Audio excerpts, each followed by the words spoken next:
puppet masters almost surely have a plan. There's clearly maybe something there beyond the realm of man. Until we've thoroughly tested every last close-chested view. Find the more you think you know, the less you really do. Where would we be without THC? We know they're lying to us, just don't know to what degree. Where would we be without THC? The Higherside Chat Show. Greg Carlwood and Company.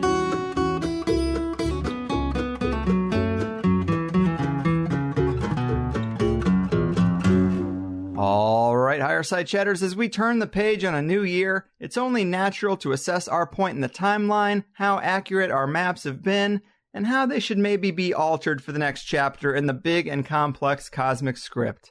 Because to me, this nefarious novella reads like a paradoxical combination of predictable cliches and off-the-wall Shyamalan plot twists. So find your spot around the campfire's edge as we examine questions like which deep state-derived subplots should we follow and which ones are roads to nowhere, how aligned are we with ways of thinking that won't drive us mad, what are the latest schemes of our scaly villains of empire, and where the fuck have all the heroes gone?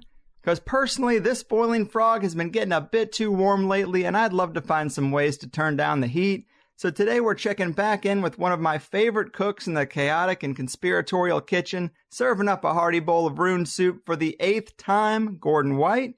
You know him well, as he's the man whose magic-explained the ancient world and starships, taught us how to not die in the chaos protocols, and made us take a good hard look in the pig-chimp hybrid mirror and the archives of podcasts past. It's always a pleasure to have him back, the Jack Sparrowing headmaster of his own digital Hogwarts and the Higherside's personal professor of the dark arts, pulling ahead of Nick Redfern once again to take the lead in the never-ending horse race of THC airtime, the thrice great Gordon Green Acres White. Welcome back, my man. That was amazing. And I'm glad you mentioned the Redfern horse race, because that was obviously going to be my first question. What number is Nick at? Yes, still 7, so you're in the lead. Yes. I love it, man. Just another day at the office. And I do have Harry Potter on the brain because I spent the first week of 2018 sick as a dog in bed. And my first official accomplishment of the year was sadly just watching 8 Harry Potter movies back to back, which really kills that I'm going to get shit done this year buzz. But how are things with you, man? Officially moved on to the farm and another step away from the clutches of the Archons, it seems, huh? Yeah, so second week onto the farm in southern Tasmania, and so far it's been, which has been we've known each other for a while now. This is the end of the beginning of a multi-year plan, and so far it's shaping up as we'd hoped. Nice. Yeah, man, that's amazing. It is really just great to see you putting all those plans into action, the chaos protocols basically into action. And of course, last year we talked about it being the year we get everything wrong, looking at, bad solutions to bad problems. And I've already heard you refer to 2018 as the year of mind control, which I think says it all, because I see some of us doing a lot of huffing and puffing about things that really don't matter that much and missing things that might be changing our lives forever. And I'm as guilty as anyone. But to kick this off, what are the biggest blips on the conspiratorial concerns radar that you think an alternative thinker should be paying the most attention to, given all the chaos? Sure. I'm not even sure it's just alternative thinkers at the moment, but it's at a base level, if you don't have a kind of informed and sufficient understanding of the range of tactics that fall under mind control, from the kind of stuff that we know exists, but maybe others don't, from the sort of 50s science fiction version of it, which certainly exists, all the way down to advertising, effectively. If you don't have an understanding that this thing can be played like an organ to shape conversations on a local, national, and planetary basis, then you are probably one of the pipes in that organ. So I think that's the main one. Just, you're not going to get anything right if you don't take that first step and kind of realize that the 2018, well, even 2017, but the principal battlefield is the mind. With that being said, the stuff that I think everyone's missing, the things that people, particularly Americans, are scared about but shouldn't be, is the preposterous idea that some other country is going to fire missiles at the United States. This is not a thing you need to be worried about. No one would ever do that, ever. If you actually look at just the admitted military assets and infrastructure in the US versus every other country, and the sort of next ones down are all allies like Japan and the UK anyway. No one is coming for Hawaii or anywhere else. So once you remove that fear, a lot of stuff starts to look different. But it also, every time you remove maybe one of these misperceptions, what happens is your level of personal responsibility ratchets up a notch as you ratchet down the misperception. And I think a lot of people don't like that. I think that's, so I guess we're not all going to die in a nuclear conflagration. I should look at my 401k. And that, I mean, that's a sort of facetious example, but not really. So that would be the main one. In the alternative space is the persistent mind virus, and it's, engineered. We're talking about mind control, that God Emperor Trump is here to save you and upturn the deep state, and everything will be good. We've just been through 18 months of their presidency, and that's not correct. There is absolutely a whole lot of downsizing and collapsing of different nests of vipers going on in that permanent government world. But where it gets engineered is when you get to this low resolution idea where one side is the good guys and the other side is the bad guys. You've been doing this long enough to know that they're all bad. Yeah, I agree, man. And your Trump comments might have just answered my next question, but I also was going to say that, it seems unlikely that some other country would decide to give us an excuse to spend all this money that we invest in our war tech. But, our government might hit us with something marked with someone else's name. Can't rule that out. Yeah, that's very true. I think, though, that has historically happened. That's happened from, crop dusting black neighborhoods in Philadelphia during the Cold War to, test different vaccines. That happens. The US government has done that for quite some time, right? And it's certainly been doing false flags since the end of the 19th century. But it probably won't be, you might get a dirty bomb, but they wouldn't simulate a Russian strike because your infrastructure is bad enough as it is. They don't want to ruin it anymore. I think if they were going to blame a foreign power, it'll probably be EMPs or things that put the infrastructure into place. So yes, don't worry about the missiles. There are things to be concerned about, and I use the word concern deliberately because the one thing that you must do and the one thing that you can't let be taken away from you, just don't give in to fear. These are intense times of transitions. Things could definitely be going better in a lot of places. Fear will just impact your amygdala's ability to accurately make decisions and make informed decisions. And this is exactly when you need it. So don't give in to fear. Whatever you need to do, and even if it's just deep breathing and meditation, from a geopolitics perspective, from an astrological forecast perspective, this is a bouncy year. This is very turbulent. So know that and deep breathe. Fair enough. And, I did forget exactly where you said it, but you did say it, or I wouldn't have written it down here. But the point about 2018, the year of mind control, you say the only way I can rationalize how crazy America has gotten is mind control. And I'll take that. Hit us with it. But maybe you can elaborate a little more outside of Trump mania, because we might be too close to the forest to see the trees. And from an outsider perspective, what do you see us being subjected to, or where are these mind control elements being injected in ways that might be uniquely American and not necessarily just on the right? Yeah, absolutely. It's THC, so we can talk about this kind of stuff. You guys have the best mobile coverage in the world, and you're getting a lot of, your first cab off the rank for things like 5G and so on. So if we're talking mind control in the sense of embedded thoughts and the actual hijacking of someone's nervous system and brain, I think it's difficult to understand some of the more bizarre mass shootings that have happened in the last couple of years without that. And I think they're kind of testing the levels on the ray gun, if you will. Yeah. That appears to be in play there. And that's one of them that is currently exclusively American, because again, it does require the sort of crowded electromagnetic spectrum that you guys have, and other places are sort of building up to it.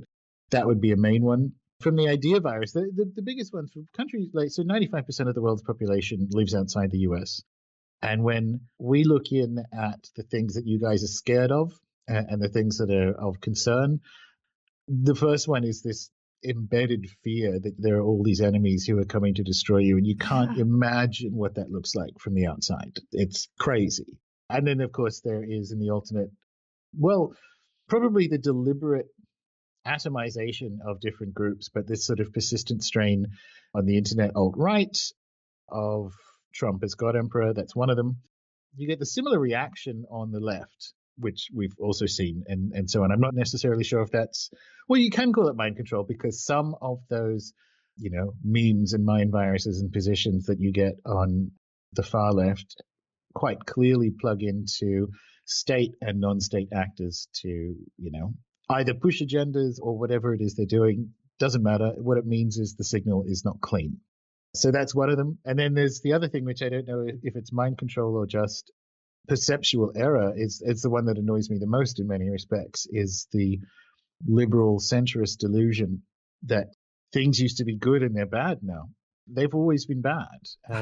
It's as simple as that. I mean, Trump is patently racist in the words that he says, but one of the countries he called a shithole, the United States, has been collapsing and interfering with for over a century, and the candidate he ran against, her and her husband basically harvested a whole bunch of charity money to give to their millionaire and billionaire friends to put industry into Haiti rather than rebuild the place. And he goes, so he said some gross words about it, and that one collapsed things. And I think it's that binary that people, there's the same thing with Libya, like all these countries that he uses the shithole term for.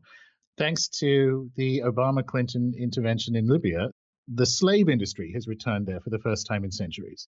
So one of them says bad words, and the other one harvests the first black republic on the planet and brings slavery back to Africa by their actions, not their words. What this means, because usually, and this is where the mind virus or the perceptual error comes in, if I bring that up, that is not a pro-Trump statement. Right. That is a statement I made at the beginning of the show, which is they're all bad. And you will fall into the trap, like getting another bad person and thinking you've fixed things. If you go, oh, he said some terrible words, we should have this one instead. It's the same project. This is not where the answer comes from. And I guess I'm a bit surprised. And there's presumably, I'm sure if you looked for it and you pulled on threads, you would find the deliberate seeding of these ideas out in social media now. But I guess I'm a bit surprised that 18 months on, people still haven't worked that out. People still think that this entirely co-opted, fully corrupt, and supportive of most of Trump's policies, in particular the surveillance ones, that is the sort of corporate Democratic Party you have now. I'm really surprised that people think that's a viable alternative. Like, well, Trump's awful, which he is. We should get these guys in. But they're also awful. Have you not worked that out? Oh, man. Yeah, I so agree. And it's just like there's a think tank with a piggy bank behind fucking everything. And it's just so annoying when you feel like there's one genuine movement and then you find out, nope, not this one either. And it's just like words and tweets, I think, are just easier to pay attention to than international covert ops. And so we don't pay attention to actions. We just pay attention to the words. Plus, the media is actually telling us about the words, and they didn't necessarily tell us about the other stuff. Well, they didn't. And it comes back to the ratcheting up of personal responsibility. Again, which is correct. This is correct. I'm sure people listening to this get it. But the Democratic Party is not the solution to the dumpster fire that is the, like, both sides of the aisle management of the United States and thus the empire. It is not the solution. And the reason I think people want it to be is they don't have to do anything else then. They can complain on Twitter and Facebook, obviously, and go, oh, it would have been so much better if this happened or so on. It wouldn't. No. The problem is not with the flapping head at the front of it. And I think that is the cognitive error that people don't want to look at. And also they have to own the horror of it, because as you do and as I do, when people, and I guess, look, we can use it as a glass half full. Let's do this glass half full.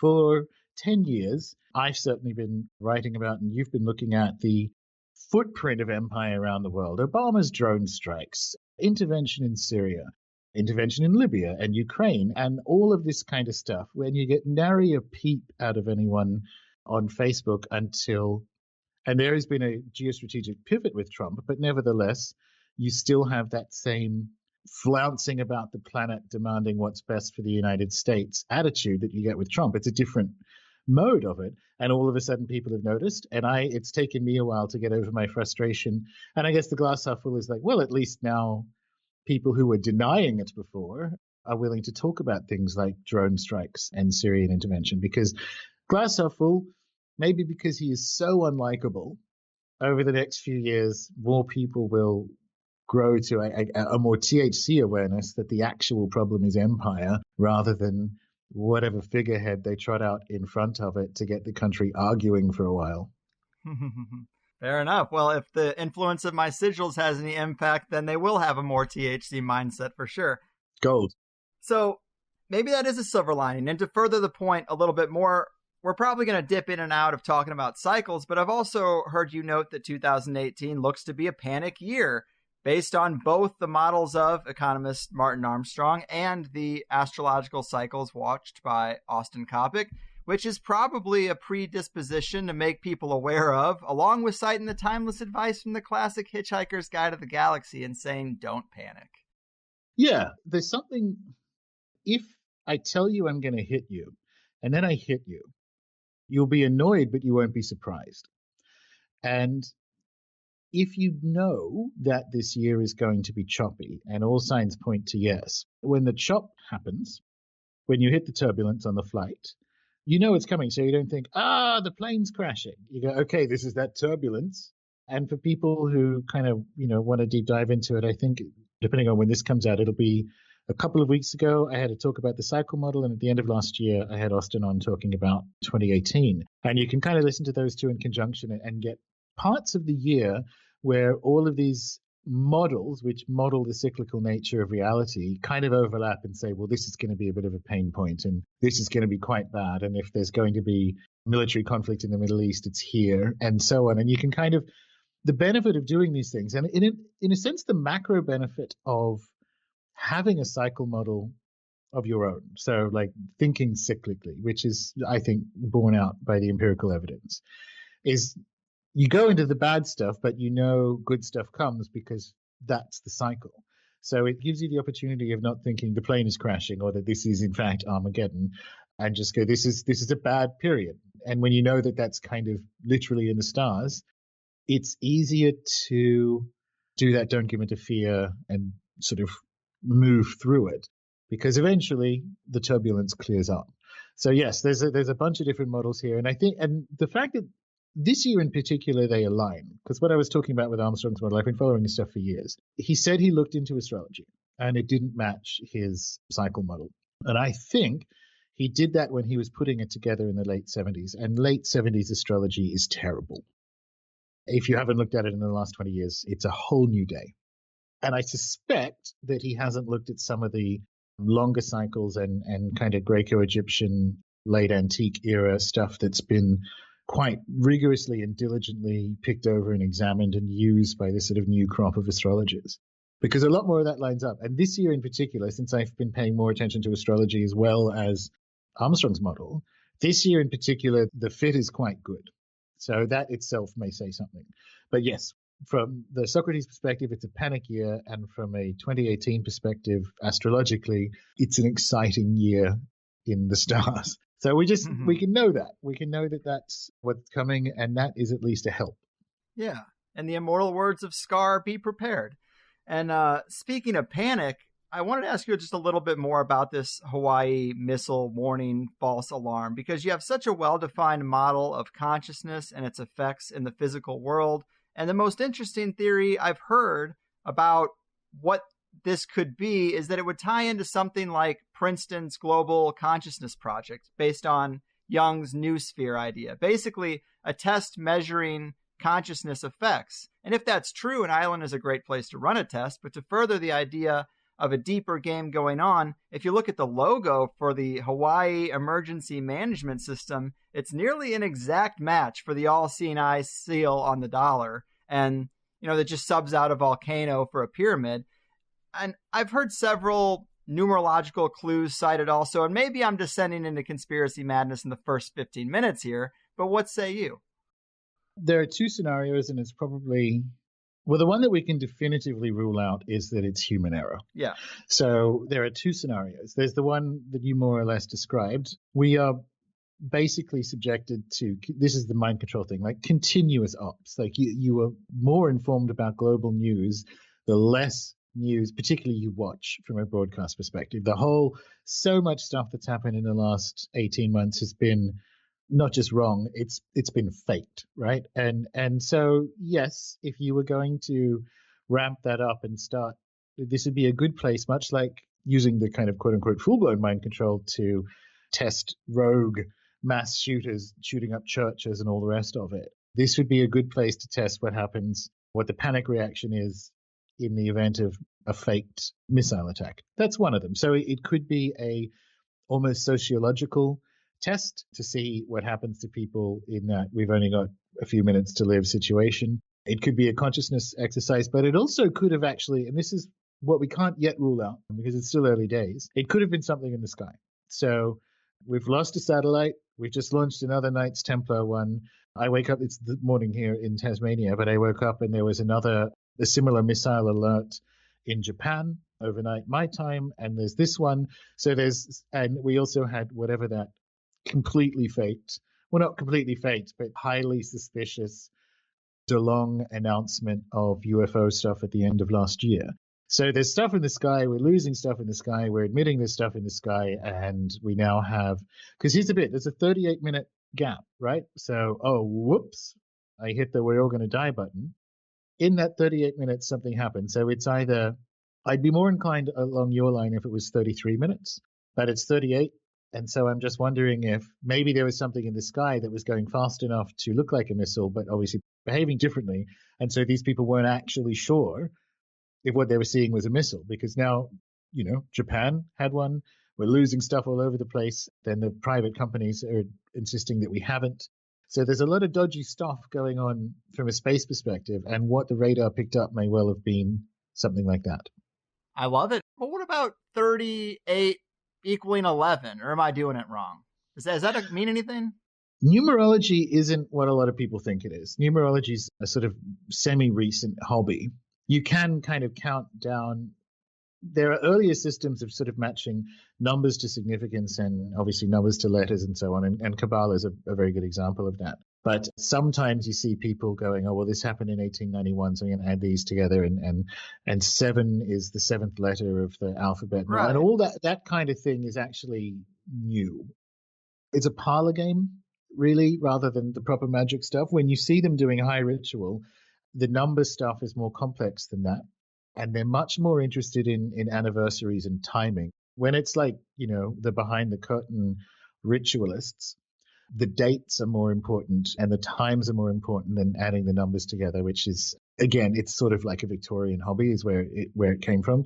It doesn't have that. You can do it. Like you can use, there have been ciphers that have been used in magic, but the one that I most commonly see in that kind of alternate research field doesn't go far back enough to satisfy my requirements for it being quote unquote proper magic. So I don't know, maybe the 38 means something to someone, but I don't think if you can bring it down to 11 and go, okay, well, maybe that's what the signaling is. It could well be, but at the moment, especially given the new other faked one in Japan, there could just be stuff flying around, particularly as what we're seeing is that Pacific pivot. So that corner of the sort of west of Hawaii and east of China is the emerging flashpoint. So it's not that surprising that you start to see weird stuff there. Interesting. Yeah, it's always hard for me with the numerology because you can always add numbers up to equal one of those special numerals, in some combination. But something in the sky is definitely provocative.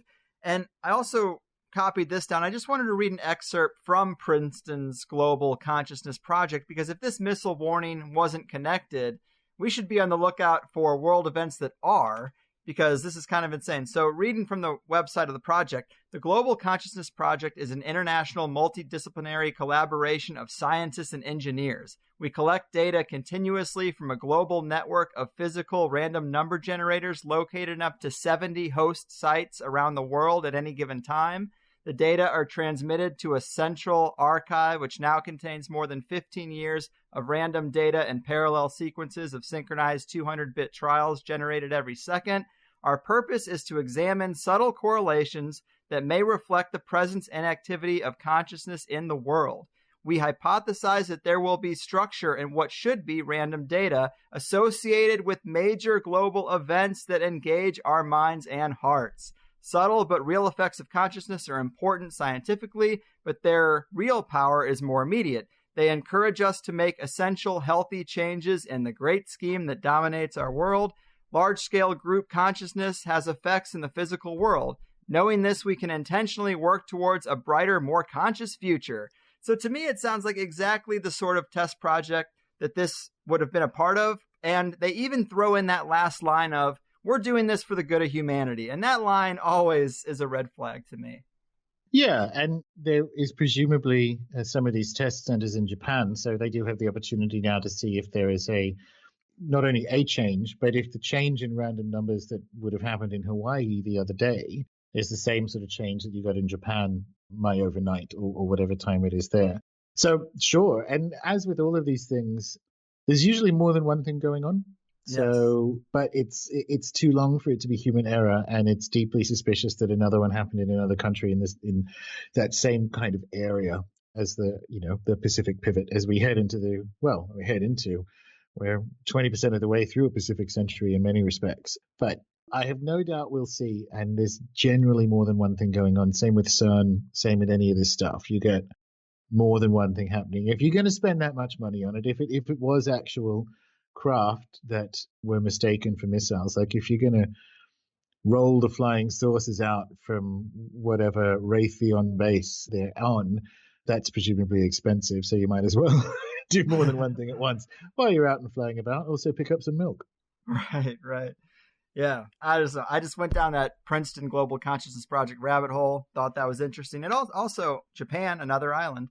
So you did a great show with Alex on Skeptico not too long ago, and I just thought it was right on the money. And just as an aside, I think I'm going to dial back the Project Camelot type of stuff and add in some more Skeptico type of stuff in the Higherside soup this year. But the whole thing that got me thinking, of course, from a conspiratorial perspective, was what it might mean for us that the culture of materialist science is now making room for consciousness, and panpsychism is so hot for them right now.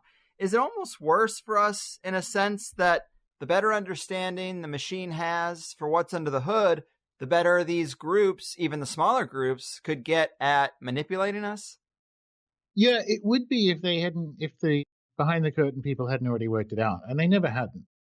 From kind of Tesla on, the materialism has been an op. Right. And it was ramped up particularly in the Cold War because it became associated with hyper-consumptive, super successful capitalism in its fight against the Soviets. So the op has been very deliberate, but no one behind the curtain has. It's impossible to have that as well as your MK programs and your electrogravitics and the rest of it, because any one of these breaks it. Now, what you're seeing at the moment is sort of multifold. Generally, it's academics trying to kick their tenured can further down the road, having been wrong for 40 years of their career. And as we get to the end of it, and you have things like NASA's EM drive, which breaks everything. And we're rolling out toys that break the science that we were taught, at least at a high school level, like break it. Which suggests to me what's happening there is like it's time for these toys. And I think that's what the DeLong thing is about. And it's also why I'm squinting at the Hawaii-Japan radar or missile incident just a little bit more closely, because now is the time for these toys to be rolled out. So yes, it is a bit more dangerous, but it's kind of how these things work. And we just need to get better at moving the debate, because you can kick the can of materialism down the road with panpsychism if you are a materialist, but you can't if you have spent even a single second looking at it and realizing it's kind of a numbers fudge to keep that materialist can running. And it's very important. It's the sort of belief system of empire. It's really, really important to kick that can as far as it will go until it doesn't go any further. So as with all of these things, you end up, the philosophical and the metaphysical is political. And that's one of them. But under no one behind the curtain, they wouldn't have been able to do their jobs if they were adhering to the version of reality that we have not only taught, but they roll out extremely dodgy people with mysterious pasts and give them fake psychic prizes and all these things that are run out of military bases that keep skepticism and this kind of arch materialism running is at dramatic odds to how certain Anglo-American factions have arranged the entire 20th century.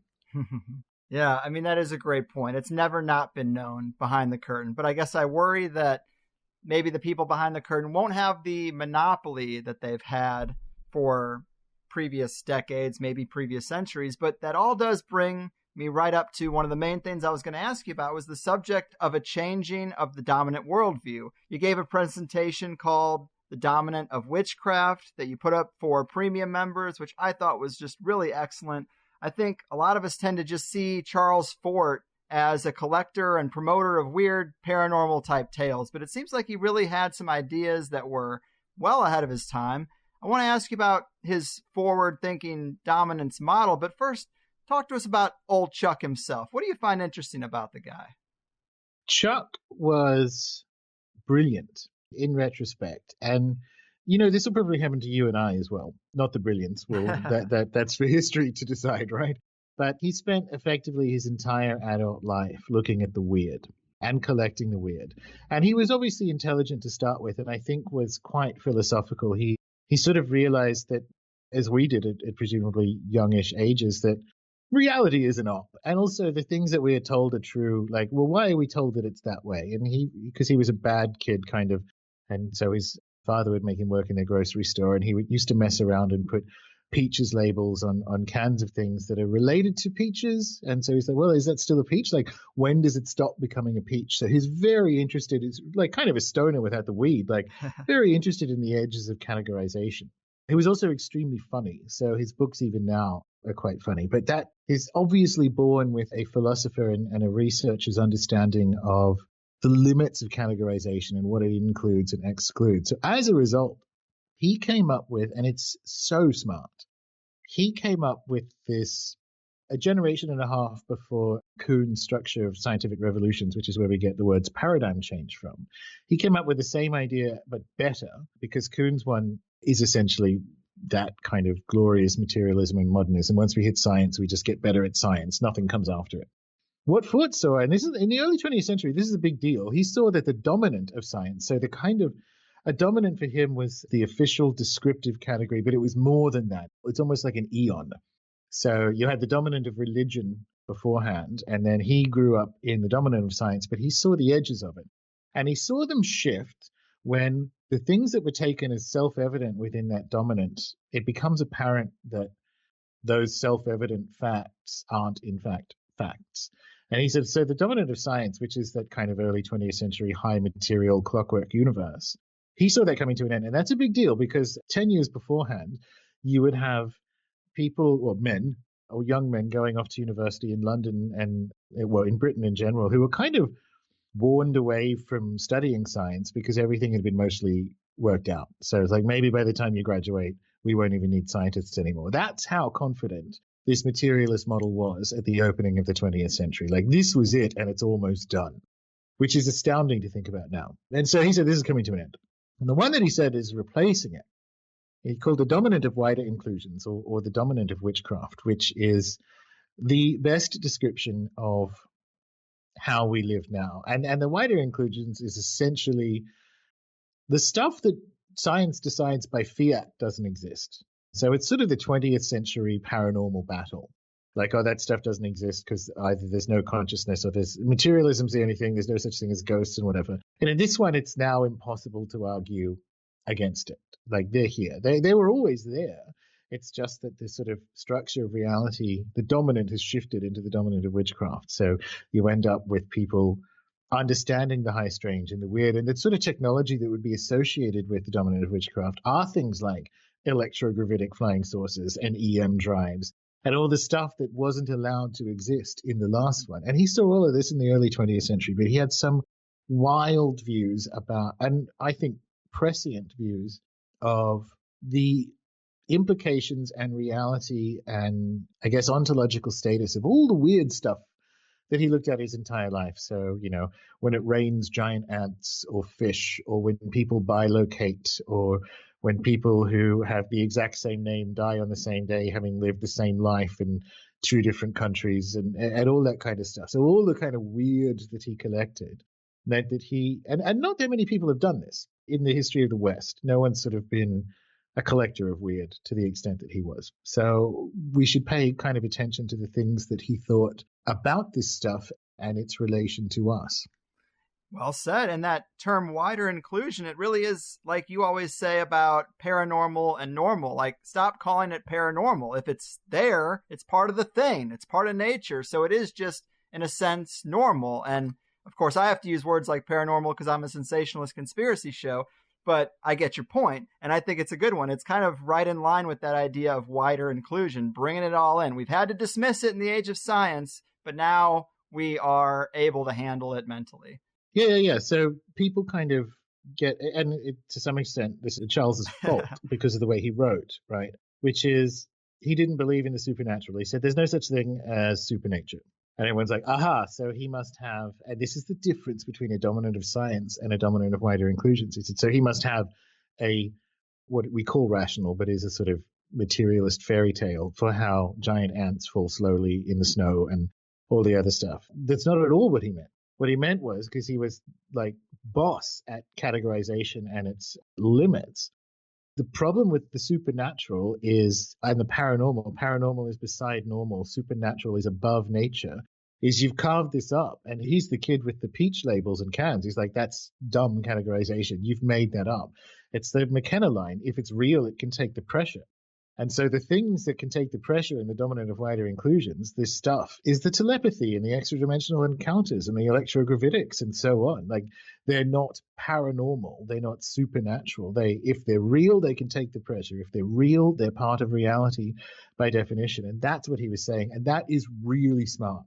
That's a better cosmology than contemporaneous magicians that we might know more about that were living at the same time as thought, like Crowley. Crowley had his unnecessarily detailed divisions of the astral or non-physical, and those are more kind of peach labels for Charles, right? And so it's really smart. It's an excellent belief system. Yeah, I found it super interesting. And he's got some amazing quotes too, like, I'm a delusion and a super imagination. I'm a character in someone else's novel. We seem to be livestock or some type of property. So he seems like a pretty Gnostic fellow too. And I guess I would ask you, if we depart from the dominant of science to the dominant of witchcraft, the transition is marked with those things that you mentioned on the edge, and also things like the scientific announcements that the universe shouldn't exist. How pompous. Actually, it's your shitty worldview that probably shouldn't exist. But, how do you think the story goes from there? What does it look like a few more decades out, more towards its peak? Well, if we're talking a few more decades out, I think the dominant of witchcraft will probably, or wider inclusions, will be brief, because I sort of based a lot of this stuff on a guest I had in my first year in the podcast, Jack Hunter, who's a UK academic who wrote a book called Damn Facts, I believe, or edited a collection of kind of academic analyses of Charles Fort from an anthropological perspective. He made the point that, unlike Kuhn, which ends in science, there will be a dominant after this one. Like, we, listening to this show, we like the dominant of wider inclusions better than the dominant of science. But this too shall pass. And I said, well, I think the one that comes after it is the dominant of space witchcraft.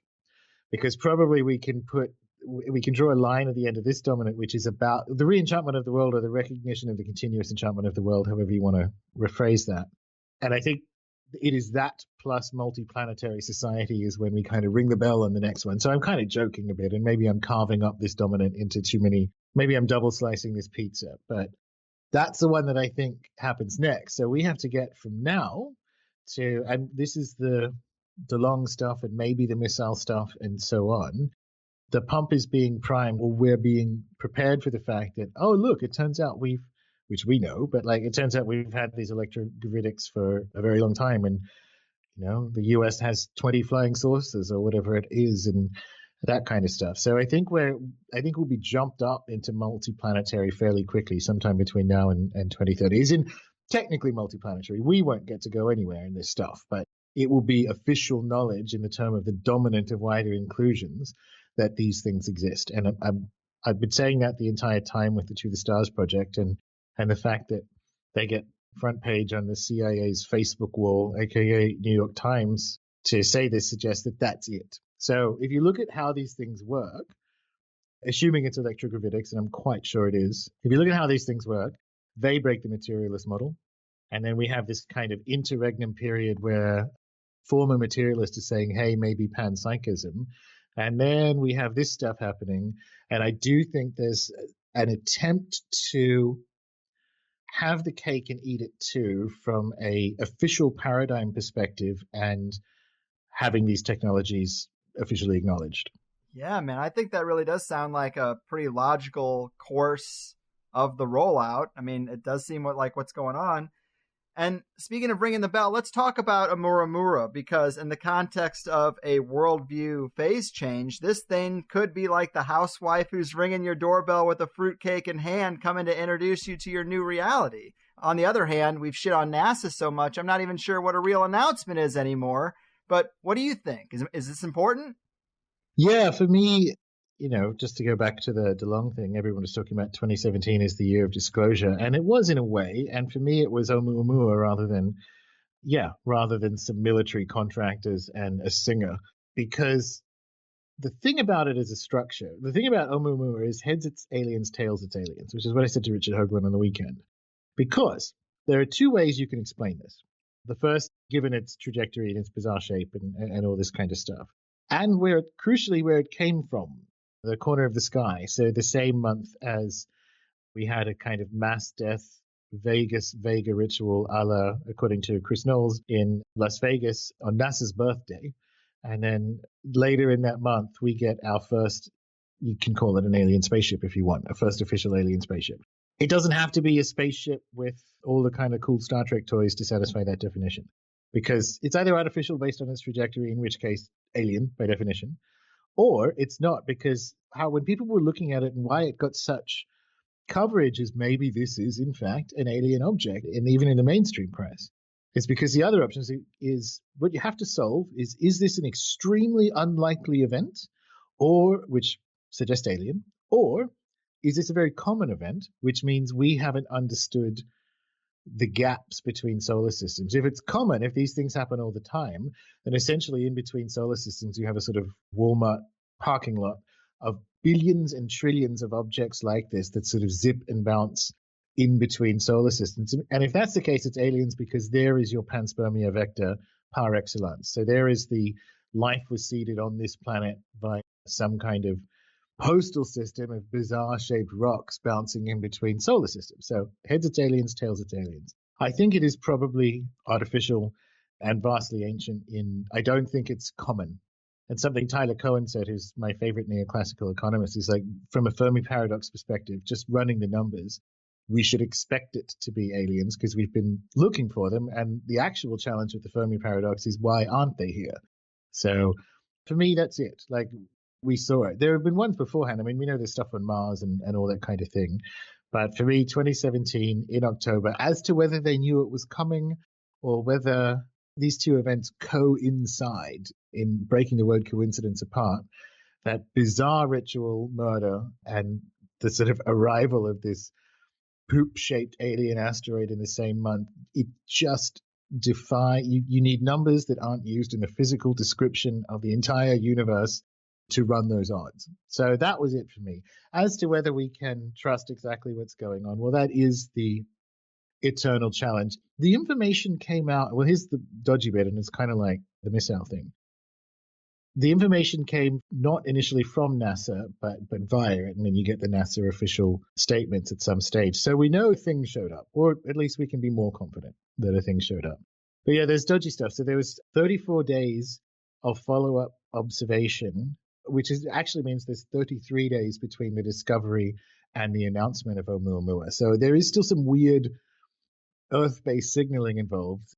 They found it, and then they said they had 34 days of follow-up observation and then the announcement. So it's 33 days until the announcement in that case. So that I was looking for that kind of weird signaling, and the only one I found, as far as I can tell, is that, which, as I read that, when you see the 33 showing up, it is a wink that, I don't want to say class of people or group of people, but that faction is involved. When you get your 33s, that's the wink. Yeah, I agree. And I guess I would also ask you about maybe its name or the proposed corner of the sky that it came from. Is there anything there that rings your ritual alarm bell? Well, here's the thing with any of this analysis, and it's why I like, I like Chris Noll's stuff at the best of times, but it's why I like that kind of synchromistic analysis of the universe. It's essentially a form of algebra because the universe responds to ritual, or not only we wouldn't do ritual, but the elites wouldn't do it. So when you're dealing with an event like Vegas, some of it is, putting speech marks around it, us. Some of it is humans doing it, and some of it is the universe responding. And what you can do with synchromysticism is it's literally like algebra. Like you don't know what A and B is, but you know that A squared plus B squared equals C squared. So you've kind of gone humans and universe equals kind of weird shit that happens. And that way you can think with and think about without trying to play the guessing game of they did this or they arranged all of this and whatever. And it's a cleaner way of doing it because yes, it's a Hawaiian named object based on where it was discovered. We just had weird stuff in the sky over Hawaii again. So how much of that is the universe and how much of that is by design, I don't know. We can still think with the fact that these overlap, and I do think that's significant. And it's probably, if it's the universe, quote unquote, we'll use ringing the bell again. It's ringing the bell for that Pacific pivot. That's the universe responding to like, okay, this is where the focus is now, sort of west of Hawaii, if you will. It could be more than that in the case of, like, the Vegas thing astounds me, right? Because Oumuamua came from the general, well, actually the very explicit Vegan direction, whatever it is, 18, 19 days later. Now, if you had performed that mass murder ritual, which isn't quite what they did at all in Babylon or in Sumer, you perform a ritual to attract the attention of the gods. And then you wait to see what the universe, like you wait for signs that the universe has heard you. And that's rather a good one. And it's crazy. Like, I don't know if they were expecting it, but the weird thing is, from a magical universe perspective, we would be expecting it. If it's a Vega ritual, you would expect Vega to respond. And we got it 19 days later. So this is the algebra thing. Like, well, magic worked, so it may not have been intentional. It may have been a welcome gift. It may have been, who knows?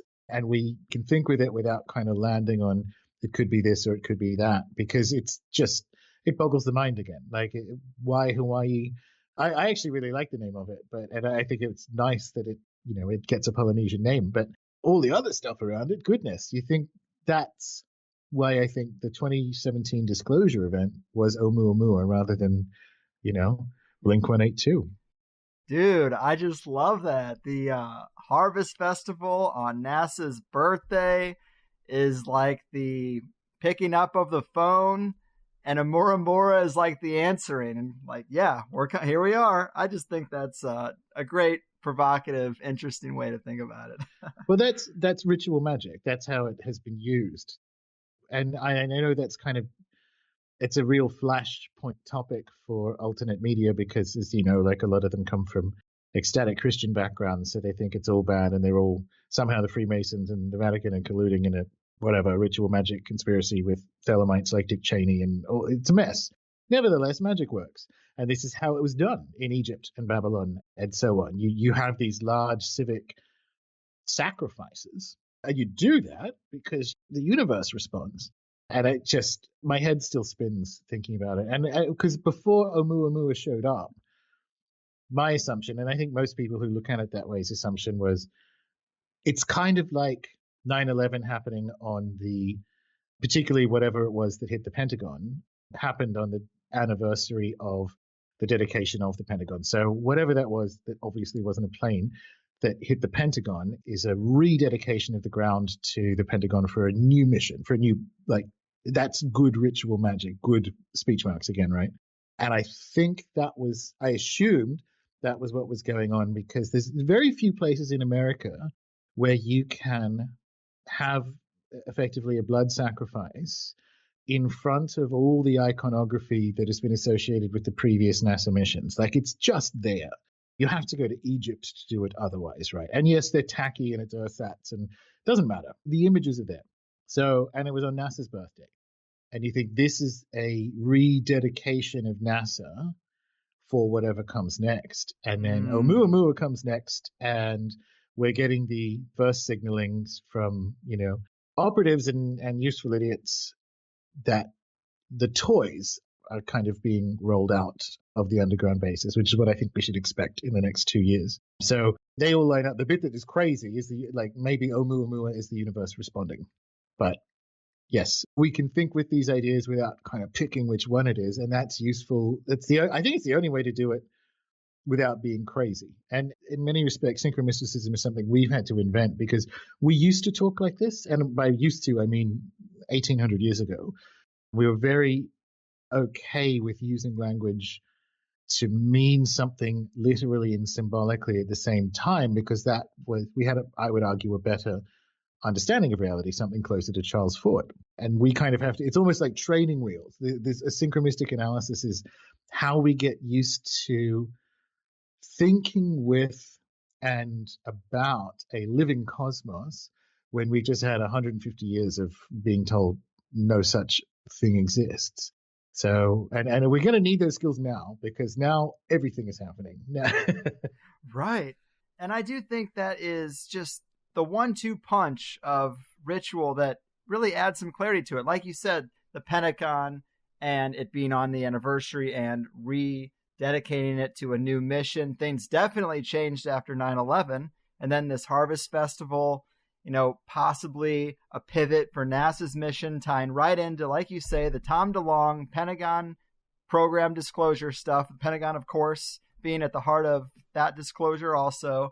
It's just so crazy. And we know that the elite, or at least aspects of the elite, use symbols and rituals all the time, but it's like not to this degree. I mean, from 9/11, I don't know if there's been anything even close to that level until the Harvest Festival. Is there anything else in that wheelhouse that I'm missing that you think even touches those highest heights, like those two events? Not from a, you might call it a blood sacrifice perspective. Those two they go together, because, and this is when we were talking earlier about numerology not really being used as much as timing, as much as time. These are examples of that. So 9/11 and Vegas go together from, you call it a Harvest Festival, blood sacrifice ritual, for one, whatever. Gross. Either way, like, we're not being, glib about this stuff. There have been other events that have been just, dripping in some various Olympic opening ceremonies and that kind of stuff in the intervening time. But my hypothesis, I wrote about it a few years ago, but my hypothesis as to why 9/11 is so riddled with ritual components and obviously the numbers there and the symbolism and so on, is this is where they get the jobbing sorcerers, if you will. Like, I don't think Dick Cheney put on a robe and went into a ritual room and did all this stuff himself. I think coming out of the Cold War and MK projects and so on, they know this stuff works. We know that from Stargate program and all that kind of stuff. They know that there is a non-specific probabilistic uplift by behaving in a certain way. So if there's a thing you have to accomplish that's really hard to do, such as essentially the hijack of America with the, Patriot Act and everything that came out, that big neocon PNAC pivot, they would have done it anyway, but it's difficult. And if they want to do that pivot, and there are people in there are people in Q branch who say, by the way, if we do it this way, we have 50 years of evidence to show that it might work a bit better. And that's my read on why all the 9/11 stuff is there, rather than it being Zionist Freemasons and all the other stuff. It's because these people they just want the win, right? Yeah.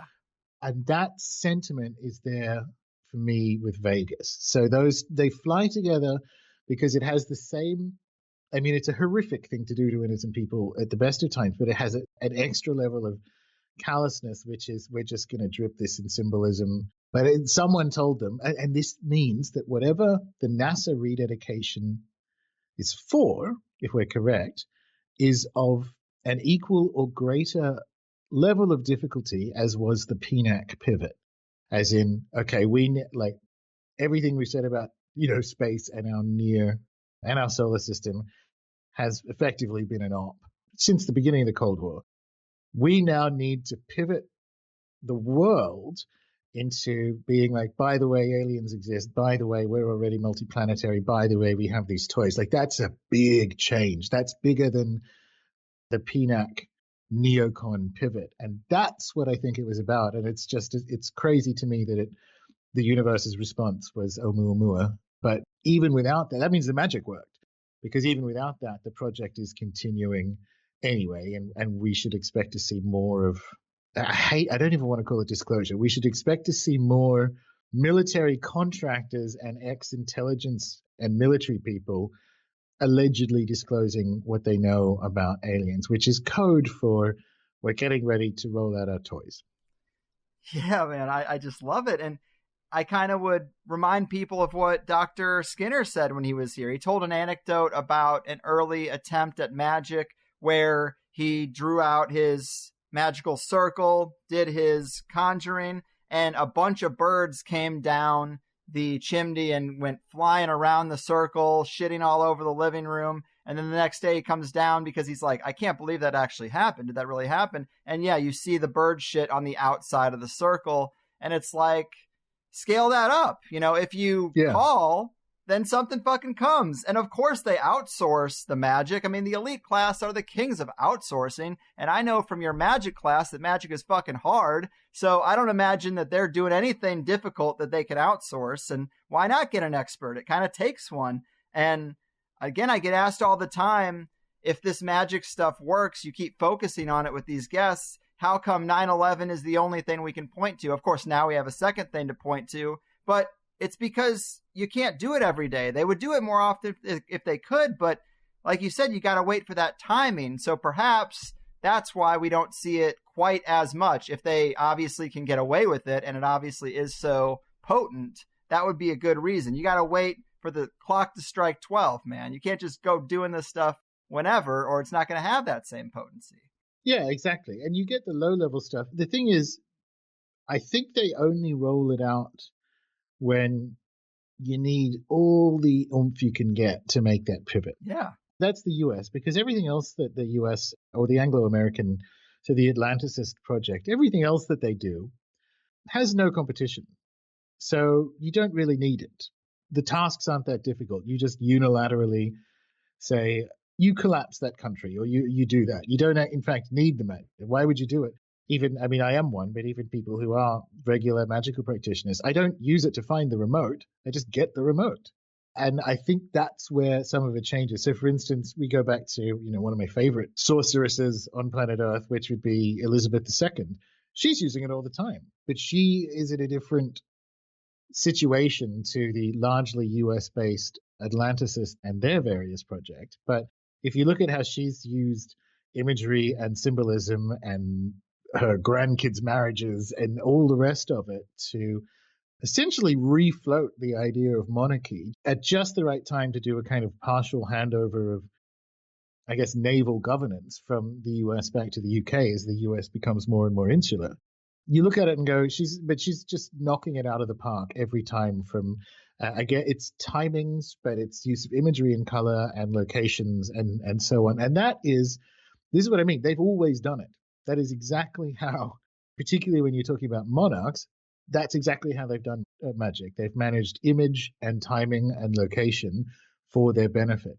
That feeds into the Cold War, and all of a sudden you have improved technology and an understanding that there are extra dimensional beings and all the other wackadoo stuff that went on that the Cold War was largely cover for. And you come out the end of it into the 21st century and you have the timing and the image utterly weaponized with all the stuff that they've done in the second half of the 20th century. And that is why things look as madcap as they do.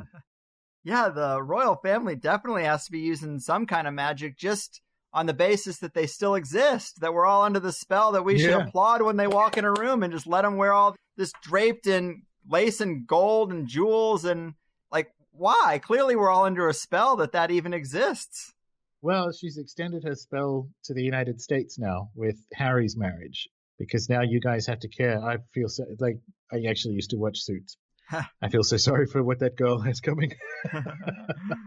By all accounts, she seems lovely. She'll be mad. She'll be crazy within a few years. That will send her nuts. But he's what passes for the attractive one in the family. She's clearly beautiful and American. You're going to get what happened to Britain in the 90s. There'll be, now you have to care about it too. Now her image is from sea to your shining sea. That's so clever. She's probably, when I say best, like she's probably the best monarch. The top three provably now have all been women. So it's been her and Victoria and Elizabeth I. Yeah. She's just playing a game. No one realizes the game she's playing, but she's been doing it since effectively she was a kid. And she's in her 90s now, so that's a lot of experience. And that's just a masterpiece. So she married the main one to what passes for a commoner to them, even though the Duchess of Cambridge, before she became Duchess of Cambridge, is just literally lived up the road from Gran. So common is pushing it, and she met Wills at an elite university. So that's Britain sorted. Everyone likes to forget it. It's just amazing that she turned around and got like the hot one to marry an American actress. Remember, it was an American that almost collapsed the monarchy at the beginning of the 20th century. That's how good she is at this. She's going to play that game. God. Yeah. So anyway, that was a bit of a tangent just to say that this is how they have always done it. And now we have that combined with whatever versions of the weaponization of kind of magic and all that sort of stuff that was developed through the Cold War. And you put those two things together and yeah, that brings us to 2018. So it is just always a great time having you here. Of course, you are the reigning champ of THC, not only with the most appearances, but surely the most references too. So obviously the spell you put on me and the magic work you've done to permeate your influence through the world of Fringe podcasts is working pretty well. Maybe people should take a lesson, huh? Yeah, maybe I should get a lesson in target selection. Yeah. Dial it back a bit. Dial it back. You're on too many episodes. Well, you keep inviting Nick back. Come on. Yeah, I guess what can you do? So do you have anything to plug, really? I mean, we can remind the people of your books and blog. Is there anything else in the works? No, like if you're interested in either taking it the next step or you can become a premium member, like only if you're interested. Honestly, because you don't have to do the magic either. You can just kind of watch it, but that is what it's about. And we do video Q&As, but if you're just happy listening to the talking, that will always be free. So not really. Just if you're keen, hit me up. It's always about find the others, runesoup.com. But yeah, good luck, everyone. Right on. Well, I'm already looking forward to the next one, man. Enjoy the farm life and keep doing what you do. Awesome. You as well. Oh, sweet baby Jesus and jumpin' Jumanji, people. Gordon White, returning after a long hiatus. Consider me satisfied because I think this one hit on a lot of fun stuff. Chuck Fort's model for the passing dominant worldviews, how it connects to things we're seeing in the real world, and the cracks that could be considered clues that a new worldview is actually emerging. One where THC might not be so fringe. A bittersweet proposition for sure, but it's exciting. I tend to like change and even chaos. I don't want anyone to get hurt, of course, but I remember back in grade school we'd have a tornado warning. We're all lining the halls, kneeling with our hands over that all-important base of the spine. And I'm looking around at some of the girls crying, even some of the guys crying, guys who got shit for it for the next 8 years. But my immediate reaction was always a rush of excitement. I would be looking at my buddies through the gaps in our elbows, whispering, "Oh, shit." And again, that would have all changed as soon as there was any real danger. It's not like the school was torn apart and I'm laughing maniacally as my friends go spinning through the air. But there is something in me that makes me enjoy a good panic. Maybe that's why I do what I do. And it's not about promoting fear, but I love to get deep into making the case for something that might melt a person's worldview. That sort of safe panic, maybe we should say. It's in the same wheelhouse. Plus, fear porn is too predictable and expected for a conspiracy-themed show. But the thought of an era of wider inclusion gets right to the heart of it also. Are you a person who could deal with the emergence of deep state toys, the mainstreaming of flying saucers, the acceptance of other beings?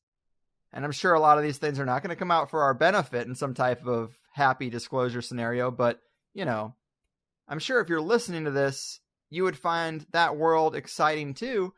But think about the people you know who would be crying in the fetal position on the floor of the shower because this sort of stuff would just be too much for them. Those people do exist. I don't think it's an excuse to keep this stuff secret, but they do exist. It's like they're not really in any danger, but some people are just primed to short circuit because they haven't been paying attention and they are not open to change.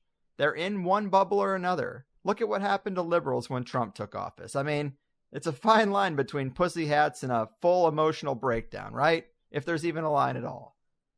I'm just saying, during a period of flux, people who have really rigid worldviews do tend to reach a crisis point when it breaks down. So maybe build up some mental armor. In that Dominant of Witchcraft presentation, Gordon also mentions the importance of re-examining your past Fortean experiences, which is such a great point. As he says, most people have experienced phone telepathy. Statistics show that 60% of people have had communication with a dead relative. So I think looking back at that stuff is really important. I mean, I am a person who received a telepathic message seconds before a car crash as a kid. I saw a cryptid hybrid creature in the woods for just a few seconds in kindergarten and still had a long material atheism chapter in my 20s, which really only speaks to the power of the Western worldview's brainwashing. You need to trust your own experiences rather than the so-called experts. I know I've said a lot of times on this show that I haven't had these sort of weird experiences in sober life. I haven't had those confirmations that I've wanted. And I say that because I think when we hear about an abduction story or an owl man sighting story, it sounds so out there, and we just don't hold our own experiences in that same epic category because we were there and maybe we aren't sure what we saw and we sort of normalized it. To use that first example, there was a time at a pretty young age when I never really wore my seatbelt, which might sound weird, but I was a rebellious kid. I was difficult, so I guess you got to pick your battles. Sometimes you just got to go get bread and milk, right? But for some reason, one day I got a mental message that said, hey, put that seatbelt on right now because you're going to need it. And I listened. And just after I clicked it in, we were T-boned by a barefoot woman who ran a stop sign. It was a pretty bad accident. No one was really hurt, but it was pretty bad. I never forgot that. In fact, I used it as an excuse to do really reckless things because I was like, oh, well, if there's going to be a problem, I'll probably get that prompt again. But at the same time, I kind of compartmentalized that off to the side and didn't incorporate it into my worldview. I'm sure that has to be true for a lot of listener experiences too, right? If you dig, I think you'll find that weird confirmation you're looking for. You might even question if that was really it, but chances are it was. I don't think you're really supposed to know 100%. If you heard me as a guest on Rune Soup, you pretty much got the childhood cryptid story, but I saw something that never really matched any Wolfman, Lizardman, Bigfoot description, so I've always been unable to categorize it. In fact, when Stranger Things came out, I said to my wife, hey, remember that thing I said I saw as a kid? It kind of looked like a Demogorgon, but with a more human face. It didn't have a flower face. And it wasn't trying to eat me, but just shape-wise and color-wise. I sometimes think it was a skinwalker or something more in that vein, but whatever. The point is, plumb the depths of your past for these sort of nuggets you might have glossed over but are actually pretty extraordinary. Another quote of Gordon's I wrote down but didn't get to is that animism is not about moving from one point of view to another, but refusing to surrender to a single point of view. And that is something I want to tape up on my monitor as the definition of the Higherside Chats. Because over time, a lot of listeners will get obsessive about trying to pin down my worldview, which I consistently insist doesn't matter that much. People often say that certain shows contradict each other, and it's like, yeah, because this isn't just a path towards a singular worldview. It's an exploration of fringe ideas. You'll see in some critical comments about me that they refer to me as a truther, and I'm like, well, stop right there. We are exploring fringe ideas. I help guests make a case, and we see how it goes. But it just explains why I can do some pretty out there shows that aren't consistent with the shows before them. It's also why when shows get even the least bit political, I get shit from the left and the right, respectively, because they just want to know what club I'm in so they can know if they can continue listening, because they don't want anything outside of that bubble. And it's just so funny. Why would I ever want to make it that easy for anybody? In the Plus show, we also revisited some of the directed panspermia, pig-chimp hybrid, ancient aliens type of stuff.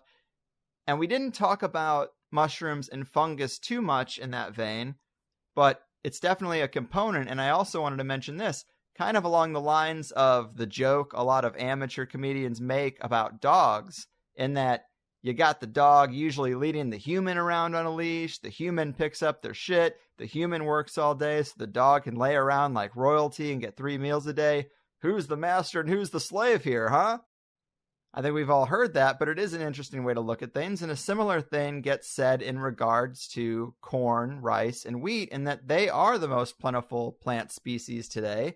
And Gordon cites a quote from Chris Thomas where he says, "It's entirely valid to think of these plants as having taken advantage of a gullible primate to prepare the land for them, sow them, fertilize them, keep them free from pests and disease, and keep their seeds safe for the next generation.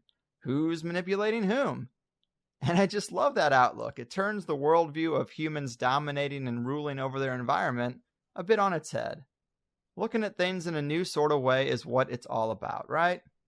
Of course, the biggest aha moment today for me was this idea of magic rituals and the 1-2 punch.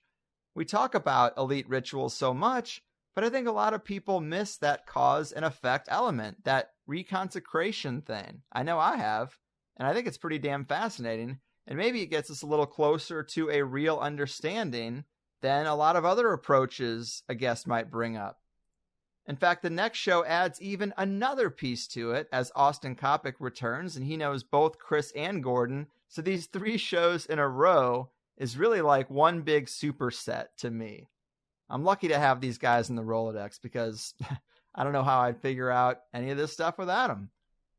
We've had guests point out things that suggest the Twin Towers were built with sacrifice in mind. Rockefeller planned, so I wouldn't be surprised. And like Gordon said, they broke ground on the Pentagon September 11th, 1931. 60 years to the day. I mean, that's a goddamn ritual. Might as well call the place the Pentagram. And with Chris, we talked about how weird it was to have the Harvest Festival happen on 10/1, NASA's birthday, which is actually 59 years. So close.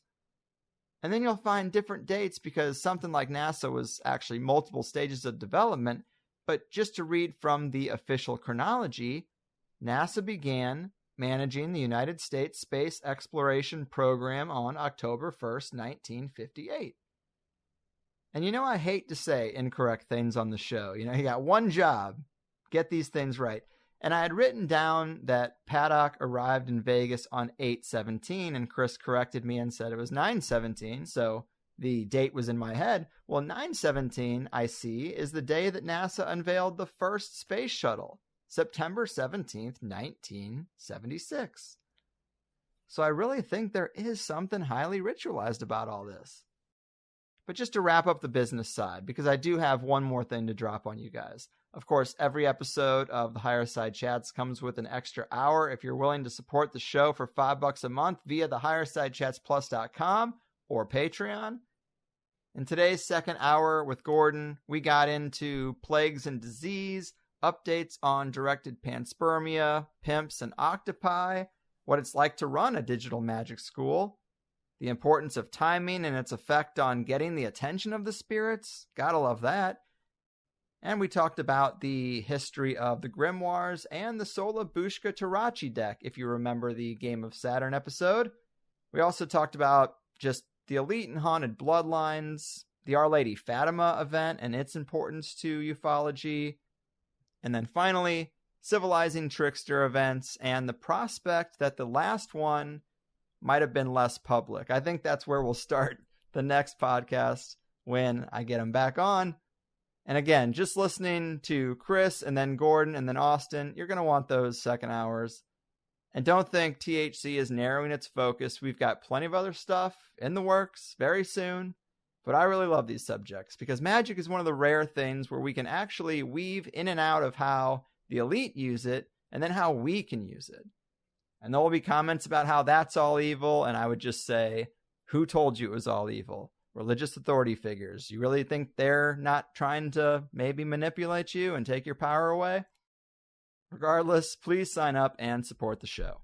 Now, for a lot of people, I think these magic and spirit models of the world are a bit slippery, and there's a lot we don't know about these interactions or what a spirit or a god even is. But just in the way the Matrix helped to conceptualize a Gnostic perspective, as does Westworld in a lot of ways, the show American Gods on Stars, I think, provides a great template for the gods interacting with humans and the real world in a very sinister forces type of way. And I'm about to play a clip from my favorite scene for you. So for context, the elevator pitch is that it's a show about modern America where the quote-unquote new gods of technology and dubstep and vaping have all taken over the culture and the minds of man. And the old gods, Odin in particular, is trying to make a comeback. And they're trying to re-exert their influence in the world, having been forgotten for so long. So the new gods see Odin starting to make moves, and they try to co-opt him. They try to dangle a very interesting, in the context of this episode, carrot in front of him that would put his name back in the hearts and minds of man. But this clip even has a subtle couple of lines that even refers to the human-god relationship and how it's changed over time. It's even fun in the way that the gods are kind of strange. They make sense, but sometimes they don't exactly. They say weird non sequiturs in the way that we've talked about before. I just think it fits. But anyway, there's a lot to like, and it's about 3 or 4 minutes. And I think it's easy enough to tell that all the voices but one are a team of people trying to convince the older voice of Odin to get with the program. So here it goes. Technology's evolving. We're all evolving. It would be an honor, sir, to evolve with you. I can help you. I want to help you. Influence opinions, behaviors, beliefs like never before. We want to help you find your audience. You see, we're not here to fight. So you're offering a truce? A truce implies that we were ever at war. You might have been, but I wasn't. No, not a truce. A merger. Yes. A merger. Like champagne and potato chips. You ever dip a potato chip into champagne?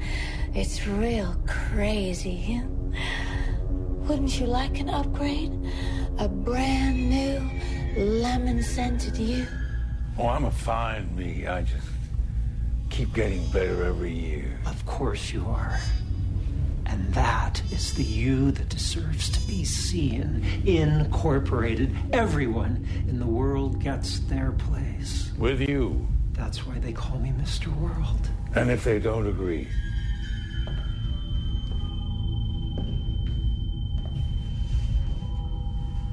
I get it. I do. You're an individualist. Rugged individualism. It simply doesn't work anymore. Brands, sure, a useful heuristic.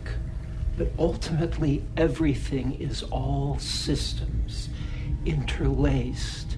A single product manufactured by a single company for a single global market. Spicy, medium, or chunky. They get a choice, of course. Of course! But they are buying salsa.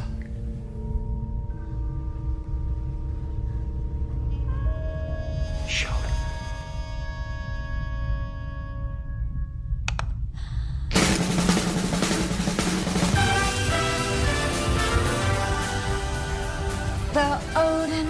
garden satellite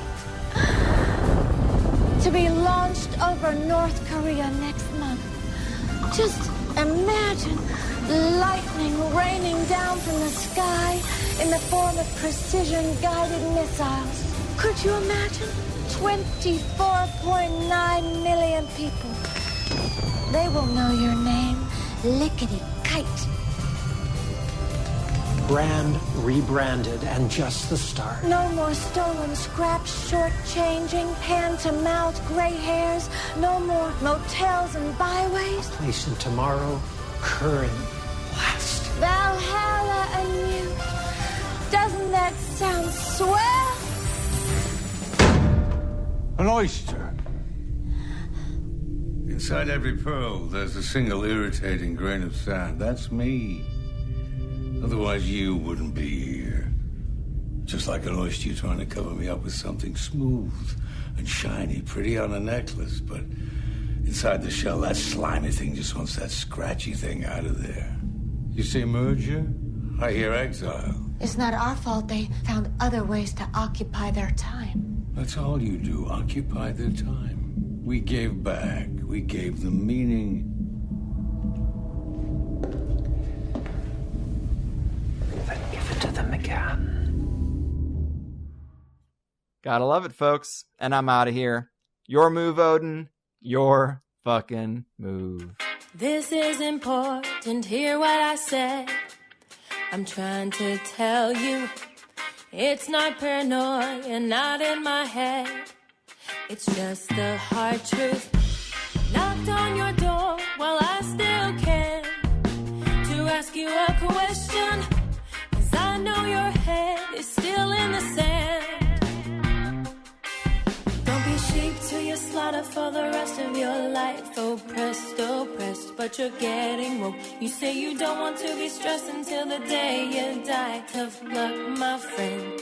Did you get the memo? Can't you see that we're so screwed? Don't you know we're our kung food? Can't you just admit we're screwed? I'm gonna tell you this anyway. It's a scary dark world, scarier every day. Scary dark world, no matter what you say.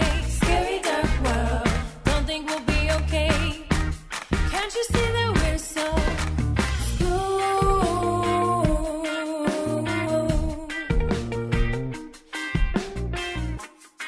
sit and wish, but we don't have a choice.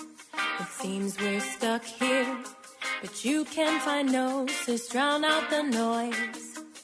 Now use that altar and up your magic game and listen to THC. You know, you go with the entities.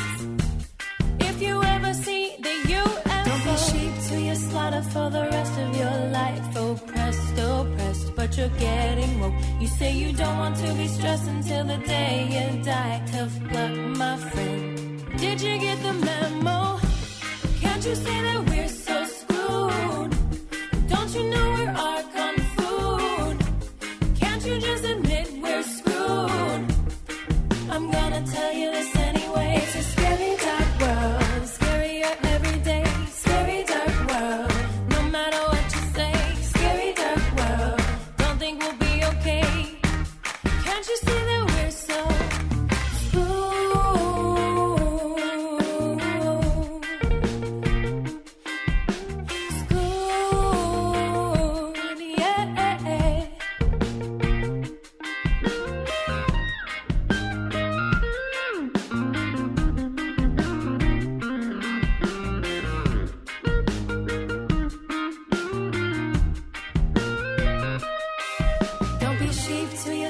for the rest of your life. Oh, pressed, but you're getting woke. You say you don't want to be stressed until the day you die. Tough luck, my friend. Did you get the memo? Can't you say that we're so